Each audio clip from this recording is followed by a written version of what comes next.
The test is in 4-part, Part 1, Part 2, Part 3, and Part 4. Now look at Part 1. Part 1. You will hear a telephone conversation between a customer and an overseas shipping agent. First, you have some time to look at questions 1 to 8.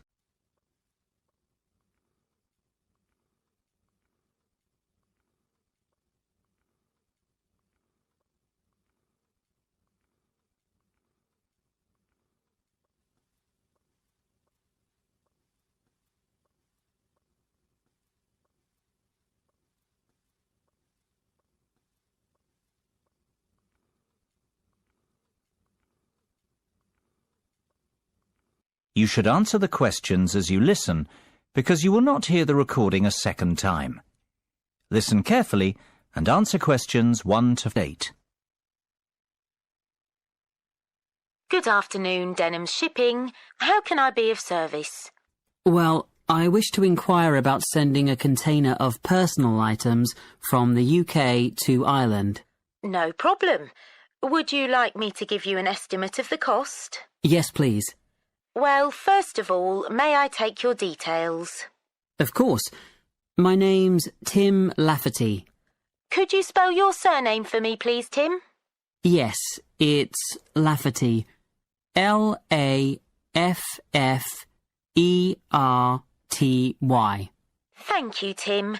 Now, where would you like us to pick your container up from? My university, if possible. OK. Let me make a note of the address. It's Abbeyfield University. Is that A-B-B-E-Y-F-I-E-L-D? That's right. Park Street, Brighton. Perfect. And may I take down your postcode too? It's BR8 9P3. Great. Thank you, Tim. Have you the container's measurements? I do. It's approximately 2.5 metres long by 1.25 metres wide. I see. Quite a big one then. Indeed. And the height? I make it 1 metre and 20 centimetres deep.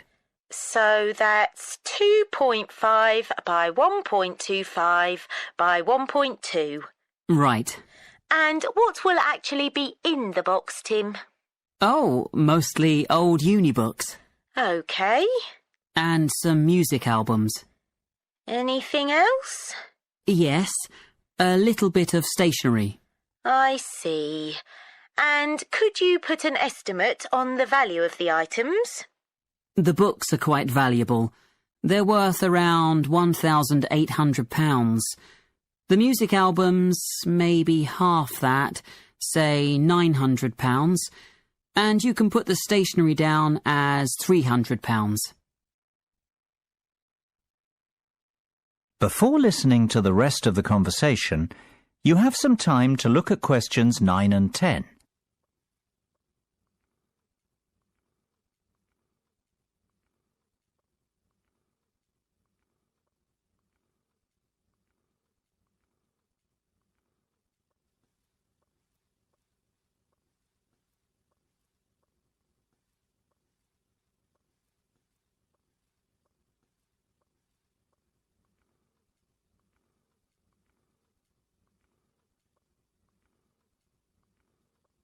Now listen and answer questions 9 and 10. OK. And will you be purchasing contents cover from us also? I'm not sure what you mean. Sorry, let me explain. Because your items are worth more than £2,000, we recommend that you purchase insurance to cover yourself in the event of damage or loss. Makes sense. What are my options? Well, we offer 3 insurance deals: the premium rate, standard rate and economy rate ones. Premium offers full cover in the event of loss, damage or theft, which means you would be provided with the full cost of replacing your belongings. What about standard and economy? Standard will give you today's value, the second-hand value of your belongings, and economy provides you with a fixed payment of £1,000 in the event of loss, damage or theft. Well, I can afford to live without those books, to be honest, so just give me the cheapest option. We recommend standard cover for all our customers. No, thank you. That won't be necessary. The cheapest option will be fine. No problem. And one last thing, will you be needing delivery at your office, at your house, or do you intend to pick up your container at the port? Home delivery would suit me best, I think. We'll get that process for you. That is the end of part 1. You now have half a minute to check your answers.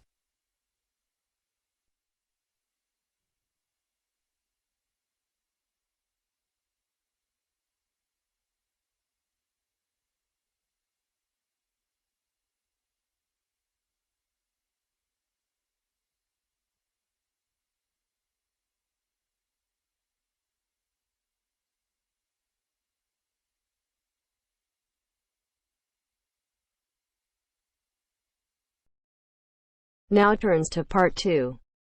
Part 2. You will hear the general manager of a golf club talking to some people who would like to become members.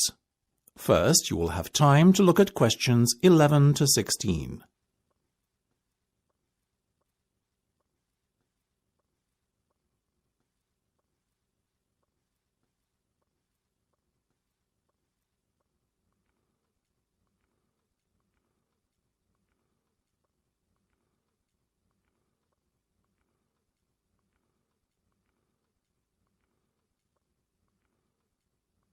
Now listen carefully and answer questions 11 to 16. Now, ladies and gentlemen, thank you for coming to this meeting. Demand for membership places has far exceeded our expectations this year, so it was decided to gather you all here together to go through the process step by step, once rather than many times with each of you individually. The first thing you need to do is not fill in the application form. This, you see, is a waste of time, unless you have found an application sponsor. Your sponsor must be an existing full member of the club. Now, once you have your sponsor, you should log on to our website and fill in and send through the membership form. You will be prompted to provide the relevant deposit at the same time as you submit your application. You may do so using any major debit or credit card. The next step is for you to attend a general meeting of the club. There are typically meetings held once a month. After the club meeting, you will then be required to wait a while in order for the club committee to examine and, if all is in order, approve your application. It may be necessary to ask you to come forward for an additional interview before approval is granted, depending on the circumstances. Now, once you have been approved, you are almost a member of the club. All you need to do then is pay the remaining balance of your membership fee. Having done this, you are officially a member of Blainrow Golf Club. However, you cannot start to play in competitions until you have acquired your handicap. In order to do this, you must send in 3 cards. The committee will then issue you with a club handicap within 7 days on the basis of how you performed in each of the 3 rounds you played. Before you hear the rest of the discussion, you have some time to look at questions 17 to 20.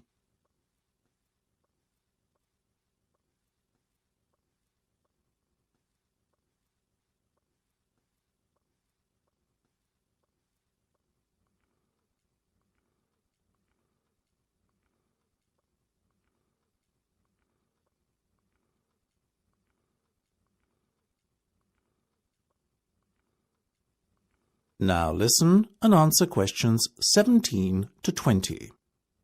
No, I won't spend much more than a few minutes on this, but let's go through the different membership types quickly now. Remember, all the information I'm about to give you and more is available on our website. The first category is Full Ordinary Member. Basically, this is a full membership that gives you full playing rights during competitions, and for casual golf as well. It costs £10,000 to become a full member, or alternatively, 4 instalments of £2,500. Our next category is Associate. This is for a golfer who is already a member of a club, but wants to join ours too, while keeping his existing club as his main club. You have the same rights as a full member, but the cost is £9,000. I must remind you that there is a limited number of memberships of this kind available. 5-day members pay £5,000 to join, and this payment can be put towards becoming a full member at a later date if you would like to upgrade your membership status. You enjoy full playing rights during casual play and can play in all weekday competitions. However, you cannot enter competitions at the weekend. Intermediate membership is open to golfers under the age of 25 and costs £1,800, as do the other remaining membership types, junior, senior, and overseas. If you are an intermediate member, you too have full playing rights for casual play. However, you can only play in competition if a full member of the club invites you to join him. Junior members are aged between 12 and 18. They enjoy restricted playing rights in casual playing time and are only allowed to play on Monday and Wednesday mornings. They can occasionally play in competitions, but the opportunities to play in this format are severely restricted.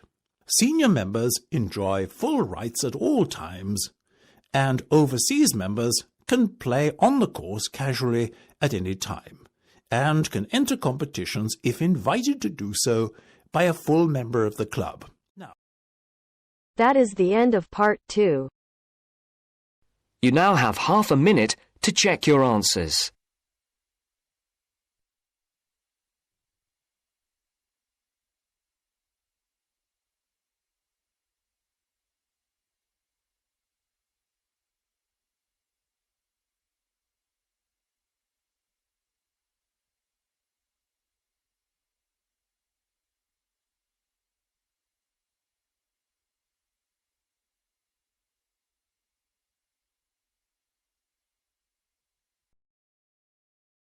Now turns to part 3. Part 3. You will hear a discussion between 2 design students and their tutor on a practical assignment. First, you have some time to look at questions 21 to 25.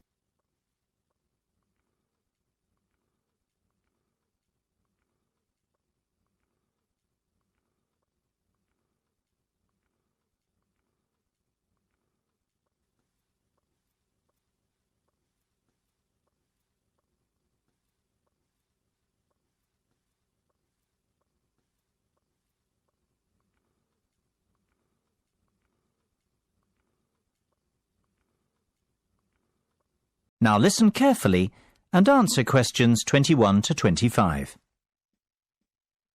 So, have you chosen a product yet? I think so. We'd like to build a gyroscopic exercise aid. Sounds interesting. Tell me more. Well, we did some research and were amazed to discover the sheer range of applications for gyroscopic technology. Gyroscopes are used in laser and optical devices and can be found in many consumer appliances too. Right. Tell me about this product specifically, though. The aim of the assignment is to create something practical, functional and beneficial for consumers. Justify your decision. Well, we believe we can design and build a cheap and effective muscle strengthening aid by taking advantage of the inertial forces created by a gyroscope. Yes. What we want to do is design a ball which can be held in the palm. Within the ball, there will be a simple gyroscope. This gyroscope can be set in motion by movement of the lower arm and wrist together in sync. The device will not require any external power source because it will be sustained by the movement of the arm and wrist. This will create considerable resistance and an excellent lower arm strengthening aid. It will be simple to design and cheap to produce, yet extremely effective. This all sounds very good. I'm impressed. Thanks, Mark. We're glad you like it. I think we're really onto something here. Our research has told us there's nothing comparable in the market and that a product like this would have multiple uses. Not only could it be used as an everyday toning and exercise device, it could also be beneficial to people in rehabilitation who have suffered serious lower arm injuries.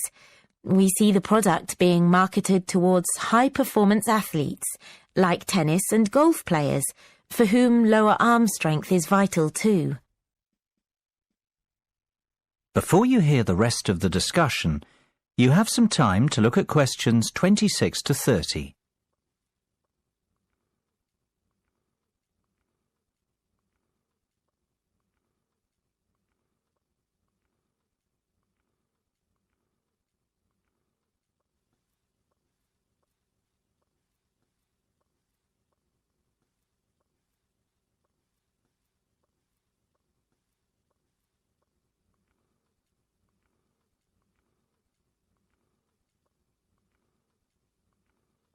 Now listen and answer questions 26 to 30. I've heard enough to give your project the go-ahead. Now, let's talk costs. Right. Well, we estimate that around £3,000 will be required for product development. You mean to build the prototype? Exactly. And we'll need half that again to carry out some product testing. And what's your timeline for the project? The prototype should be ready a fortnight after work on the design starts, and we'll need another 6 weeks for testing. We want to enlist the help of 15 people to test the prototype. Ideally, we want 5 professional athletes to try it out, 5 recovery patients, and the remainder of the subjects will be gym members, our 3 target markets. Okay. Well, you have a lot of work to do, but you've certainly made a good start. Let's meet again on Monday to get the ball rolling.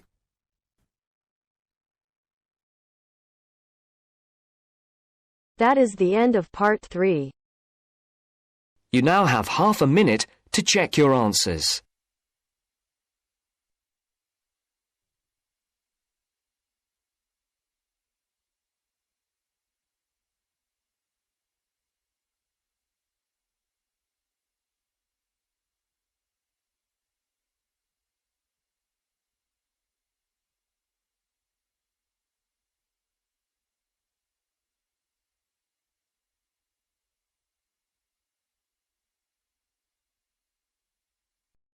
Now turns to part 4.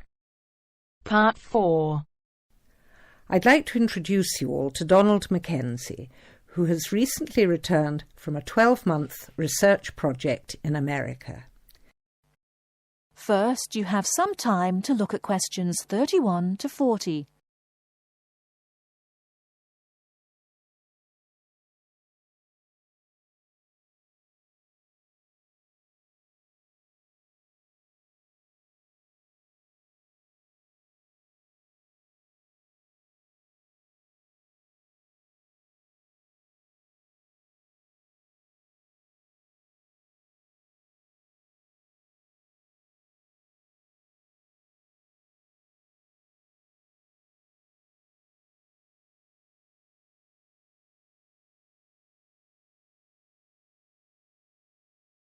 Now, listen carefully and answer questions 31 to 40. Good afternoon. I'm pleased to see so many of you here today.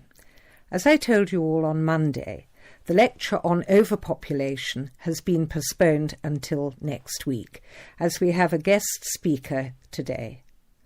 I'd like to introduce you all to Donald Mackenzie, who has recently returned from a 12-month research project in America. He is here to share with us some of the results of his studies into the problem of illiteracy. Hello. Now, as sociology students, I have no doubt that you are aware that it is commonly believed that one indicator of a developed country is the level of education of its citizens. Now, most of these nations have free compulsory education for all, and strict teacher certification requirements. So it would logically follow that people from countries such as America would be highly educated. Yet this isn't always so. In America alone, 42 million adults cannot read, and 50 million can recognize so few printed words they each have the reading ability of a 10-year-old. Frightening statistics indeed. But not as frightening as the trend suggested by current estimates. The number of illiterate adults is increasing by approximately 2.25 million people each year, and although global statistics have not been compiled, it suggests an extremely disturbing figure. Now, inevitably, this is having an impact on employment. In America, the annual cost in welfare programs and unemployment compensation due to illiteracy stands at $6 billion and an additional $237 billion a year in unrealized earnings is forfeited by people who lack basic reading skills.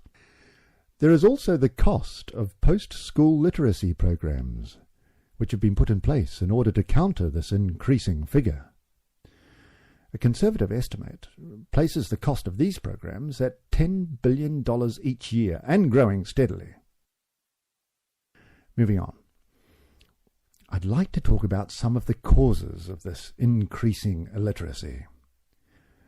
Children were taught to read by first learning the alphabet, then the sounds of each letter, how they blended into syllables, and how those syllables made up words.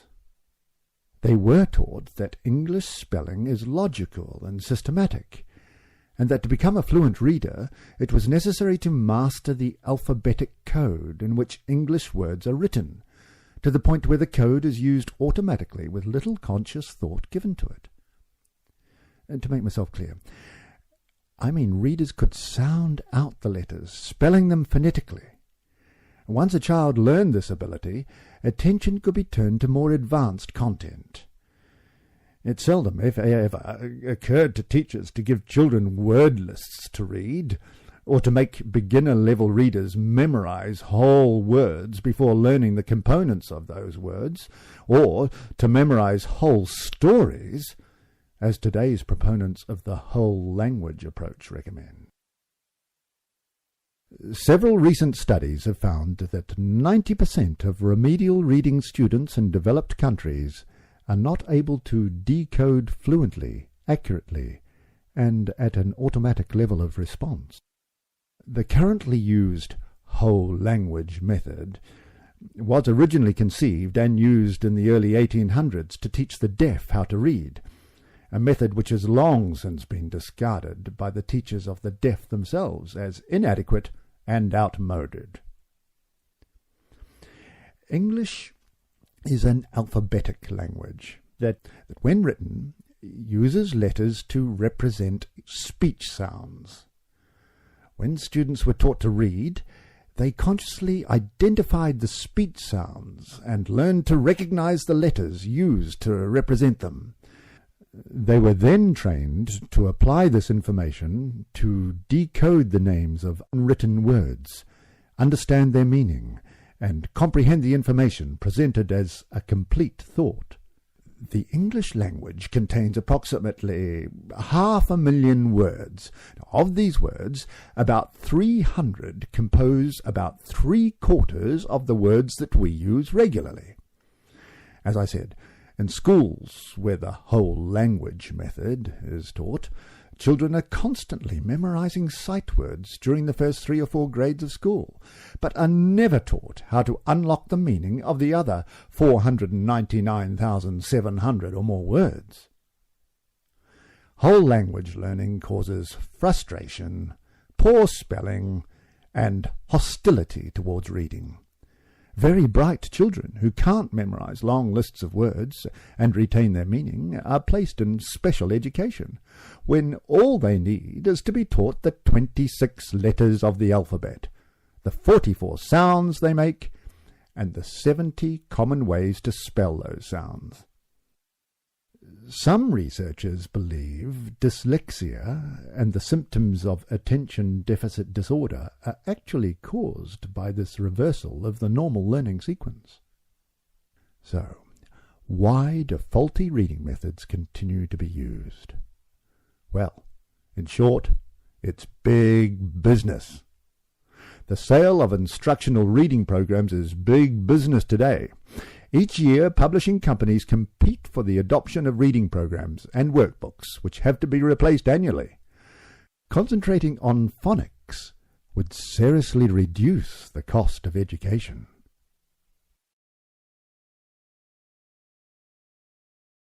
That is the end of part 4. You now have half a minute to check your answers.